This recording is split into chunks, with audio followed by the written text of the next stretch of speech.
അമ്പോ എന്തൊരു കിടിലൻ നാടാണ് തായ്ലാൻഡ് എന്നറിയോ. തായ്ലാൻഡിലോട്ട് എൻ്റെ രണ്ടാമത്തെ ഒരു വിദേശയാത്രയാണ്. കൊച്ചി എയർപോർട്ടിലുള്ള എർത്ത് ലോഞ്ച് എന്ന് സ്റ്റെതിൻ ബായിക്ക് ഒരു ചിയേഴ്സ് പറഞ്ഞുകൊണ്ടാണ് തായ്ലാൻഡ് യാത്ര ആരംഭിച്ചത്. നമ്മുടെ ബഡ്ജറ്റ് ആയിട്ടുള്ള എയർ ഏഷ്യയിലാണ് യാത്ര. അപ്പോൾ അതിൻ്റെ എല്ലാ നിരക്കങ്ങളും ഉണ്ട്. രാവിലെ തന്നെ നമ്മൾ ഫുക്കറ്റിലെത്തി കഴിഞ്ഞ് നമ്മുടെ ഡ്രൈവറെ കണ്ടെത്തുക എന്നുള്ള ആദ്യത്തെ പരിപാടി. പക്ഷേ നമ്മളിങ്ങനെ പോകുമ്പോഴാണ് നമ്മുടെ പേരുകളൊക്കെ അവിടെ എഴുതി വെച്ചിട്ടുണ്ട്. അതുകൊണ്ട് പെട്ടെന്ന് എളുപ്പമായി. അതിന് പേര് ഐഡൻറ്റിഫൈ ചെയ്ത് അവിടെ എയർപോർട്ട് അതോറിറ്റി നമ്മൾ പറഞ്ഞു. അപ്പോൾ നമുക്ക് വെയിറ്റ് ചെയ്യാൻ കുറച്ച് സമയം കിട്ടും. ആ നേരം കൊണ്ട് ഞങ്ങൾ 7-Eleven പോയി. അവിടുത്തെ ഒരു സൂപ്പർ മാർക്കറ്റ് സീരീസാണ് 7-Eleven. നമുക്ക് വേണ്ട എല്ലാ ഒരുവിധ സാധനങ്ങളും അവിടെ കിട്ടും. ഫ്രോസൺ ആയിട്ടുള്ള ഫുഡ്, ഡിഷസ്, അതുപോലെ ഡ്രിങ്ക്സ്, എല്ലാ സാധനവും അവിടെ അവൈലബിൾ ആണ്. അപ്പോൾ തൽക്കാലം കുറച്ച് സാൻഡ്വിച്ചും അതുപോലെ കുറച്ച് സ്ട്രോബെറി, അതുപോലെ banana, chocolate flavoured drinks available ആണ്. അത് കുറച്ചൊന്ന് കഴിച്ച് നമ്മൾ കുറച്ച് ബാക്ക് പാക്കിലോട്ട്. അപ്പോഴത്തേക്ക് നമ്മുടെ ഡ്രൈവർ എത്തിയിട്ടുണ്ട്. അപ്പോൾ ഡ്രൈവറുടെ പേര് കോൺ എന്നാണ്. അപ്പോൾ കോൺ നമുക്കൊന്ന് ഇൻട്രൊഡ്യൂസ് ചെയ്യാം. ഹലോ, സവാദിക്കാം. ഫുക്കറ്റിലുള്ള ഒരു ലോക്കൽ ഗൈഡിന്റെ സഹായത്തോടാണ് ഈ യാത്ര മൊത്തം പോകുന്നത്. നമുക്ക് വേണ്ടപ്പെട്ട സ്ഥലങ്ങളൊക്കെ നമുക്ക് അവർക്ക് അയച്ചു കൊടുക്കും. അവരത് പ്ലാൻ ചെയ്ത് തന്നു. അതുകൂടാതെ നമ്മൾ ഇൻഡിപെൻഡന്റ് ആയിട്ട് നമ്മൾ എക്സ്പ്ലോർ ചെയ്യുന്നുണ്ട്. ലാൻഡ് ഓഫ് വൈറ്റ് എലിഫൻസ് എന്ന് തായ്ലാൻഡിന് ഒരു പേരും കൂടി ഉണ്ട്. അപ്പോൾ ഇന്ന് വൈറ്റ് എലിഫൻസ് രാജകുടുംബത്തിൽ മാത്രമേ ഉള്ളൂ. അതുകൊണ്ട് ഞങ്ങൾ ആദ്യം പോയത് ലേക്ക് ഫുക്കറ്റ് എലിഫന്റ് സാഞ്ചുറിയിലോട്ടാണ്. വളരെ എത്തിക്കൽ ആയിട്ട് നടത്തുന്ന ഒരു സാഞ്ചുറിയാണ്. എത്തിക്കൽ സാഞ്ചുറി എന്ന് പറഞ്ഞു കഴിഞ്ഞാൽ അനിമൽസിനെ നോവിക്കാണ്ട്, അതായത് ചെയിൻസോ അതുപോലെ മറ്റ് പരിപാടികളൊന്നും ഉണ്ടാവില്ല.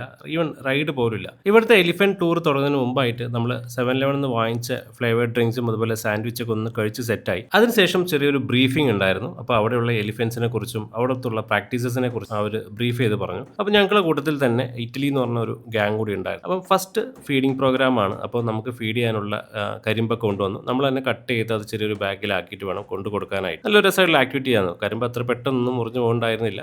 പക്ഷേ അതൊരു എൻജോയബിൾ ആയിട്ടുള്ള ഒരു ഗ്രൂപ്പ് ആക്ടിവിറ്റി പോലെ ഞങ്ങളത് ജോയിൻ ചെയ്തു. എലിഫന്റ് അടുത്ത് പോകുമ്പോൾ എന്തൊക്കെ ശ്രദ്ധിക്കണം, എലിഫന്റ് എങ്ങനെ ഫീഡ് ചെയ്യണം എന്ന കുറച്ച് കാര്യങ്ങളൊക്കെ പറഞ്ഞു തന്നു. ആദ്യം കുറച്ച് പേടി തോന്നിയെങ്കിലും പിന്നീട് കുറച്ച് കംഫർട്ടബിൾ ആയിട്ട് നമുക്ക് എലിഫൻസിനെ ഹാൻഡിൽ ചെയ്യാൻ പറ്റി. വളരെ സോഷ്യലായ എലിഫൻസ് ആണ്. അതുകൊണ്ട് അങ്ങനെ ത്രെട്ടനിങ് ഒന്നും അല്ല. കുറച്ച് നേരം കഴിഞ്ഞപ്പോൾ നമ്മളൊരു ഇത്തിരി ഇന്ത്യൻ ആയിട്ടുള്ള ഒരു കാട് പോലത്തെ ഏരിയയിൽ പോയി. അപ്പോൾ അവിടെ എലിഫൻസ് കുറച്ചും കൂടി ഫ്രീലി റോം ചെയ്യുന്ന ഒരു ഏരിയയാണ്. തായ്ലാൻഡിന്റെ നാഷണൽ അനിമലും കൂടിയാണ് എലിഫന്റ്. അതുപോലെ തന്നെ അത് എൻഡേഞ്ചേർഡ് കാറ്റഗറിയിലാണ് ഉൾപ്പെടുത്തിയിട്ടുള്ളത്. അടുത്ത പരിപാടി ആനകളുടെ നീരാട്ടാണ്. ആനകളെ കുളിപ്പിക്കാൻ കൊണ്ടുവന്ന പരിപാടിയാണ്. അപ്പോൾ അതിന് മുമ്പായിട്ട് തിരിച്ചു വരുമ്പോൾ നമ്മുടെ ഗൈഡ് നല്ല രസകരമായിട്ടുള്ള തായ് സോങ് പാടി തന്നു.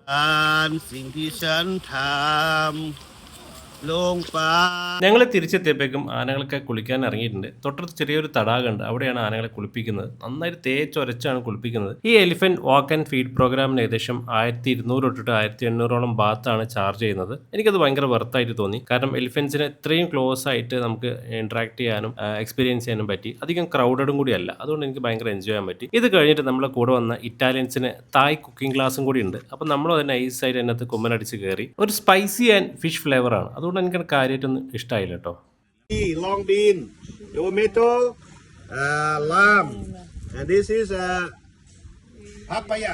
എലിഫന്റ് സാഞ്ചുറിയിലെ പപ്പായ സലാഡ് കഴിച്ചതിന് ശേഷം ഞങ്ങൾ നേരെ ലഞ്ച് കഴിക്കാനായിട്ടാണ് പോയത്. മീസപ്പം എന്ന് പറഞ്ഞ റെസ്റ്റോറൻറ്റ് ഫുക്കറ്റിൽ. അവിടുത്തെ പാഡ് തായ് ഭയങ്കര ഫേമസ് ആണ്. പാഡ് തായ് ശരിക്കും ഒരു തായ്ലാൻഡ് ഡിഷ് അല്ല, മറിച്ചൊരു ചൈനീസ് ഡിഷാണ്. 1938 റൈസിന്റെ പ്രൊഡക്ഷൻ കുറഞ്ഞ സമയത്ത് കൂടുതൽ ഗവൺമെന്റ് പോപ്പുലറൈസ് ചെയ്തൊരു ഡിഷാണ് പാഡ് തായ്. അതിന് വേറൊരു കാരണം കൂടിയുണ്ട്. അന്ന് കൊളോണൈസേഷനൊക്കെ ഒരുപാട് നടക്കുന്ന സമയമായതുകൊണ്ട് ഒരുപാട് രാജ്യത്തിലെ ആൾക്കാർ അവിടെ ഉണ്ടായിരുന്നു. അപ്പോൾ എല്ലാവരും ഒരുമിച്ചിരിക്കാനായിട്ട് അല്ലെങ്കിൽ ഒരുമിച്ച് യുണൈറ്റഡ് ആവാൻ വേണ്ടിയിട്ട് അന്നത്തെ ഗവൺമെന്റ് എല്ലാവർക്കും അക്സെപ്റ്റബിൾ ആയിട്ടുള്ള ഒരു ഡിഷ് പ്രൊമോട്ട് ചെയ്തു. അതാണ് പാഡ് തായ്. നല്ലൊരു പാഡ് തായ്ക്ക് 5 ഫ്ലേവേഴ്സ് നിർബന്ധമായിട്ട് ഉണ്ടാവണം. ഒന്ന് സാൾട്ടി, അത് നമ്മുടെ മീനൊക്കെയാണ് ആഡ് ചെയ്യുന്നത്. പിന്നെ സവർ ടേസ്റ്റിനായിട്ട് പുളി ആഡ് ചെയ്യുന്നുണ്ട്. അതുപോലെ തന്നെ സ്വീറ്റ് ടേസ്റ്റും ഉണ്ട്. അതിനായിട്ട് അവർ പാം ഷുഗർ ആണ് ആഡ് ചെയ്യുന്നത്. പിന്നെ കുറച്ച് ചില്ലി ആഡ് ചെയ്തൊരു സ്പൈസി ഫ്ലേവർ കൊണ്ടുവരും. പിന്നെ കയ്പും ഉണ്ടാവും. ഇതാണ് ഒരു പാഡ് തായിയുടെ കോംബോ. ഇത് കൂടാണ്ട് മീസാപ്പം സീ ഫുഡും നമ്മൾ ഓർഡർ ചെയ്തു. മീസപ്പം സീ ഫുഡ് ഒരു സ്റ്റിർ ഫ്രൈഡ് നൂഡിൽസ് ആണ്. അത് കൂടാണ്ട് തന്നെ തായ് ഐസ് ടീയും കൂടി ഓർഡർ ചെയ്തു. തായ് ഐസ് ടീ ഒരു വ്യത്യസ്തമായ ഫ്ലേവറാണ്. എനിക്ക് ഭയങ്കരമായിട്ട് ഇഷ്ടമായി. 2023 ടേസ്റ്റ് അറ്റ്ലസിന്റെ 7th best non alcoholic drink ആയിട്ട് തായ് ഐസ് ടീ റെക്കഗ്നൈസ്ഡ് ആണ്. ഈ റെസ്റ്റോറൻറ്റിൽ തന്നെ ചെറിയൊരു ഷോപ്പിംഗ് ഔട്ട്ലെറ്റും കൂടി ഉണ്ട്. ഇവിടെ ഉണ്ടാക്കുന്ന ഭക്ഷണത്തിന്റെ മസാലാസ്, അതുപോലെ തന്നെ റൈസ് ആയിട്ടുള്ള കുറേ ഡിഷസ്, നമ്മുടെ കാഷ്യൂ പോലത്തെ സാധനങ്ങൾ, ടീ, ഐസ് ടീ ഉണ്ടാക്കുന്ന സ്മോൾ പാക്കറ്റ്സ്, ഒരുപാട് ഐറ്റംസ് ഇവിടെ അവൈലബിൾ ആണ്. അപ്പോൾ കുറച്ച് നേരം ഒന്ന് ജസ്റ്റ് കണ്ണോടിച്ചു. അല്ലാതെ നല്ല വില ഉണ്ടാവണം, ഒന്നും വാങ്ങിക്കാൻ നിന്നില്ല. ലഞ്ച് കഴിച്ചതിന് ശേഷം ഞങ്ങൾ നേരെ പോയത് ഓൾഡ് ഫുക്കറ്റിലോട്ടാണ്. ഓൾഡ് ഫുക്കറ്റ് ടൗൺ ശരിക്കും ഒരു പോണ്ടിച്ചേരി വൈബ് നൽകുന്ന സ്ഥലമാണ്. പോണ്ടിച്ചേരിയിൽ നമ്മൾ പോർച്ചുഗീസ് ഏരിയ ഒക്കെ അല്ലേ, ആ ഭാഗത്ത് പോകുന്ന ഒരു വൈബ് ഫീൽ ചെയ്യും. അപ്പോഴാണ് ഈ രസകരമായിട്ടുള്ള ഒരു കാഴ്ച കണ്ടത്. അതായത് ഇതൊരു ഗോട്ട് മിൽക്ക് വെച്ച് ഉണ്ടാവുന്ന കോസ്മെറ്റിക് പ്രൊഡക്റ്റ് പ്രോഡക്ട്സും ഐസ്ക്രീമും എല്ലാം സെല് ചെയ്യുന്ന ഒരു ഷോപ്പാണ്. അപ്പോൾ അതിന്റെ മുമ്പിലാണ് രസകരമായിട്ട് ഇതുപോലെ ആടിനെ കെട്ടിയിട്ടുള്ളത്. നന്നായിട്ട് ഡ്രസ്സൊക്കെ അണിയിച്ചൊരുക്കിയാണ് ആടിനെ കെട്ടിയിട്ടുള്ളത്. എനിക്ക് ആദ്യം കണ്ടപ്പോൾ വളരെ തമാശയായിട്ട് തോന്നി. പക്ഷേ ഇത് സിമിലറിലായിട്ട് പല റെസ്റ്റോറൻറ്റിലും പല ഷോപ്പുകളിലും ഇതുപോലെ അവർ ഈ ആടിനെ കെട്ടിവെച്ച് ഇൻസ്റ്റാഗ്രാമിൽ വൈറലായിട്ടുള്ള ഹേ മാംഗോ ജ്യൂസ് ഷോപ്പിന്റെ തിരക്കാണ് നിങ്ങൾ കാണുന്നത്. ഇവിടുത്തെ മാംഗോ ജ്യൂസ് ആണ് ഫേമസ്. പക്ഷേ അതിന്റെ ഏറ്റവും ഭംഗി എന്ന് പറഞ്ഞാൽ അവർ ഡെക്കറേറ്റ് ചെയ്ത് കൊടുക്കുന്നതാണ്. ഒരു ഗ്ലാസ്സിൽ രസകരമായിട്ട് മാംഗോ കട്ട് ചെയ്ത് ഫ്ലവർ ഒക്കെ വെച്ചിട്ടാണ് അവർ കൊടുക്കുന്നത്. ആ ഫുക്കറ്റ് ടൗണിൽ കൂടെ പോകുമ്പോൾ ഇതെല്ലാവരും ഇതിങ്ങനെ തൂക്കി പിടിച്ച് പോകുന്നത് കാണാൻ പറ്റും. ആ ഒരു സീനിക്കും ആ ഒരു മൊമെന്റിന് വേണ്ടിയാണ് എല്ലാവരും ഇത് വാങ്ങുന്നത് തോന്നിപ്പോയി. നല്ല പൈസ ഉണ്ട്, ഏകദേശം 100 ചില്ലാൻ ബാത്തോളം ഉണ്ട് ഒരു ജ്യൂസിന് വേണ്ടിയിട്ട്. അതായത് നമ്മുടെ നാട്ടിലെ 200-300 രൂപ വരും. അങ്ങനെ പോകുമ്പോഴാണ് ഈ സോഡ നമ്മൾ കണ്ടത്. അതുകൂടാതെ തന്നെ നമ്മുടെ ഇളനീര് ഫുള്ളായിട്ട് കട്ട് ചെയ്തിട്ട് ഇങ്ങനെ വെച്ചിട്ടുണ്ട്. ഇതിന് സ്നോബോൾ എന്നൊക്കെ നമ്മുടെ നാട്ടിൽ പറയാറ്. തായ് സുവനീഴ്സ് വാങ്ങാൻ പറ്റിയ ഒരു സ്ഥലം കൂടിയാണ് ഓൾഡ് ഫുക്കറ്റ് ടൗൺ. എസ്പെഷ്യലി ഒരുപാട് സുവനീഴ്സ് ഉണ്ട്. ഇതുപോലെ സോപ്പിന്റെ ഐറ്റംസ് എന്ന് പറഞ്ഞു കഴിഞ്ഞാൽ മാംഗോയുടെ ഷേപ്പിലും അതുപോലെ തന്നെ നമ്മുടെ കോക്കനട്ട് ഷേപ്പിലും ബനാനയുടെ ഷേപ്പിലും അതുപോലെ തന്നെ ഇത്തിരി വൾഗർ ആയിട്ടുള്ള ഷേപ്പിലുള്ള ഒരുപാട് ടൈപ്പ് ഓഫ് സോപ്പുകൾ അവൈലബിൾ ആണ്. അതുപോലെ തന്നെ കോസ്മെറ്റിക് പ്രോഡക്ട്സിന്റെ ഒരു ചാകര തന്നെയാണ്, സ്പെഷ്യലി കോക്കനട്ട് ബേസ്ഡ് ആയിട്ടുള്ള പ്രൊഡക്റ്റ്. അതുപോലെ തന്നെ spices, masalas, tea powders, dried durian, അതുപോലെ ഡ്രൈഡ് സ്ട്രോബെറി. നമ്മുടെ നാട്ടിലെ പോലെ തന്നെ വഴിയോര കച്ചവടക്കാരും ധാരാളം അവിടെ ഉണ്ട്. ഒരു സ്ത്രീ തേൻ വിൽക്കാനായിട്ട് കുറെ ശ്രമിച്ചു, അവസാനം പരാജയപ്പെട്ടു.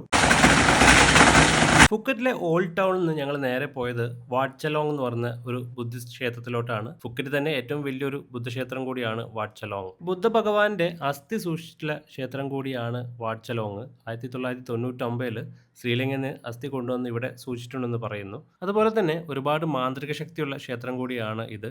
ഇവിടെ 1876 ചോങ്ങും എന്ന് പറഞ്ഞിട്ട് 2 ബുദ്ധിസ്റ്റ് മോങ്സ് ഉണ്ടായിരുന്നു. അന്ന് ഒരു വലിയൊരു ചൈനീസ് ടിൻ ഫാക്ടറിയിൽ വലിയൊരു കലാപം നടക്കുകയും അന്ന് ആ നാട്ടിലെ വില്ലേജേഴ്സിനെയൊക്കെ സഹായിച്ചത് ഈ മോങ്സ് ആയിരുന്നു. അപ്പോൾ അവരുടെ ഊന്നുവടിയൊക്കെ ഉണ്ട് ഇപ്പോഴും അവിടെ. അതിന് ഭയങ്കര മാജിക്കൽ പവേഴ്സ് എന്നാണ് പറയുന്നത്. അതായത് ലോട്ടറി ടിക്കറ്റ് ഒക്കെ പ്രെഡിക്റ്റ് ചെയ്യാൻ പറ്റുമത്രേ. അതുപോലെ തന്നെ ഈ ക്ഷേത്രത്തിൽ വന്ന് പ്രാർത്ഥിച്ചു കഴിഞ്ഞാൽ ആ ആഗ്രഹം നടക്കുമെന്നാണ് വിശ്വസിക്കുന്നത്. അപ്പോൾ അതിൻ്റെ നന്ദി സൂചകമായിട്ടാണ് ഈ പടക്കം പൊട്ടിക്കുന്നത്. അപ്പോൾ അതിൻ്റെ ഒരു ആഘോഷം എന്ന നിലയ്ക്ക്, അതായത് അവർ പ്രാർത്ഥിച്ച ആഗ്രഹം നടക്കുകയാണെങ്കിൽ ഇവിടെ വന്നിട്ട് ഇതുപോലെ പടക്കം പൊട്ടിക്കണം. വളരെ കൺട്രോൾഡ് ആയിട്ടാണ് പടക്കം പൊട്ടിക്കുന്നത്. നമ്മുടെ നാട്ടിലത്തെ പോലെ നാട്ടിൽ മൊത്തം ബഹളം വെച്ചിട്ടല്ല, ഇഷ്ടിക കൊണ്ട് ഒരു ചെറിയ ഫർണസ് പോലെ ഉണ്ടാക്കിയിട്ടുണ്ട്. ആ ഫർണസിൻ്റെ അകത്താണ് അവന്മാർ പടക്കം പൊട്ടിക്കുന്നത്. അപ്പോൾ ഇത് ക്ലോസ് ചെയ്യും. അതുകൊണ്ട് അധികം ശബ്ദം ഒരുപാട് പുറത്ത് വരുന്നില്ല, മറ്റ് ഏരിയാസ് ഒന്നും ഡിസ്റ്റർബ് ആവുന്നില്ല. വാട്ട്ചലോങ് ക്ഷേത്രം സന്ദർശന ശേഷം ഞങ്ങൾ പോയത് ബിഗ് ബുദ്ധ കാണാനായിട്ടാണ്. ബാങ്കോക്കിലും ഒരു ബിഗ് ബുദ്ധ ഉണ്ട്, എന്നാൽ ഇത് ഫുക്കറ്റിലെ ബിഗ് ബുദ്ധയാണ്. ഏകദേശം 45 മീറ്റർ ഉയരം വരുന്ന ഈ ബിഗ് ബുദ്ധ ബർമീസ് വൈറ്റ് മാർബിളിലാണ് നിർമ്മിച്ചിട്ടുള്ളത്. ഇത് നക്കേർഡ് ഹില്ലിന്റെ മുകളിലാണ് സ്ഥിതി ചെയ്യുന്നത്. സൗത്ത് ഫുക്കറ്റിന്റെ എവിടെ നിന്ന് നോക്കിയാലും ഈ ബിഗ് ബുദ്ധ നമുക്ക് കാണാൻ പറ്റും. അത്രയും ഉയരത്തിലാണ് ബിഗ് ബുദ്ധ നിൽക്കുന്നത്. എന്നാൽ ഇന്ന് ഇത് ഭാഗികമായി അടച്ചിട്ടുള്ളത്. നമുക്ക് അതിന്റെ മുൻവശത്തോടൊന്നും പോകാൻ പറ്റില്ല. ചെറിയ ഭാഗത്ത് കുറച്ച് ലാൻഡ് സ്ലൈഡ് ഒക്കെ ഉണ്ടായി, അതുകൊണ്ട് ഇത് അടച്ചിട്ടിരിക്കുകയാണ്. ബിഗ് ബുദ്ധ പൂർണ്ണമായും നാട്ടുകാരുടെയും വില്ലേജസിനെയും അതുപോലെ ടൂറിസ്റ്റിനെയൊക്കെ ഡൊണേഷൻ വെച്ചിട്ടാണ് ഈ വലിയൊരു പ്രതിമ മൊത്തം നിർമ്മിച്ചിട്ടുള്ളത്. അതുപോലെ തന്നെ ഇതൊരു സിമ്പിൾ ഓഫ് പീസ് ആയിട്ടാണ് കൺസിഡർ ചെയ്യുന്നത്. ഫുക്കറ്റിൽ രാവിലെ എത്തിയിട്ടുണ്ടെങ്കിലും ഞങ്ങൾ താമസത്തേക്ക് വൈകുന്നേരമാണ് പോയിട്ടുള്ളത്. ഫുക്കറ്റിലെ ഹോസ്റ്റലിലാണ് ഞങ്ങൾ റൂം ബുക്ക് ചെയ്തിട്ടുള്ളത്. ഡോർമെറ്ററി ആണ് എടുത്തിട്ടുള്ളത്. പക്ഷെ നല്ല ട്രാഫിക് ആയിരുന്നു. ഏകദേശം 2 മണിക്കൂറോളം എടുത്തു ഹോസ്റ്റലിൽ എത്താനായിട്ട്. ഹോസ്റ്റൽ മുൻപ് റൂം ബുക്ക് ചെയ്തിട്ടില്ല, അല്ലെങ്കിൽ ഡോർമെറ്ററി എടുത്തവർക്ക് അറിയാം എന്ത് രസകരമായിട്ടാണ് ഹോസ്റ്റലിന്റെ കൺസെപ്റ്റ് ഉള്ളത്. ഫുക്കറ്റിലെ ഹോസ്റ്റൽ നല്ല വൃത്തിയുണ്ട്. അതുപോലെ തന്നെ ഡോർമെറ്ററീസ് ഒക്കെ നല്ല ക്ലീൻ ആണ്. എസ്പെഷ്യലി ബാത്റൂംസ് ഒക്കെ ഗംഭീരമാണ്. ഫുക്കറ്റിൽ വന്നിട്ട് വളരെ ബഡ്ജറ്റ് ഫ്രണ്ട്ലി ആയിട്ട് നിങ്ങൾക്ക് സ്റ്റേ ചെയ്യണമെങ്കിൽ ഒബിയസ്ലി ഹോസ്റ്റലിൽ തിരഞ്ഞെടുക്കാവുന്നേ ഉള്ളൂ. പെർ ബെഡ് ഡോർമെറ്ററിലെ ഒരു ബെഡിന് ഏകദേശം 2000 രൂപയാണ് ചാർജ് ചെയ്യുന്നത്. നല്ല അതുപോലെ തന്നെ അവിടെ ചെറിയ റെസ്റ്റോറൻറ്റ് ഉണ്ട് ഫുഡ് കഴിക്കാനൊക്കെ ആയിട്ട്. ഞങ്ങളുടെ ഫുക്കറ്റ് യാത്ര ഒരു ലോക്കലിലുള്ള ഒരു ഗൈഡിന്റെ സഹായത്തോടെയാണ് പ്ലാൻ ചെയ്തതെന്ന് പറഞ്ഞല്ലോ. അവരാണിത്, യുബിൻ വരുമ്പോൾ ഞങ്ങൾക്ക് ചെറിയ ഒരു സ്നാക്സ് പോലത്തെ ഒരു ഐറ്റം വാങ്ങിച്ചു കൊടുക്കുന്നത്. സ്നാക്സ് അല്ല, നമ്മുടെ പനൊക്കെ വെച്ചിട്ടുള്ള ഒരു തരം ഡ്രിങ്കും അതിൻ്റെ ഒരു ഐറ്റമാണ്.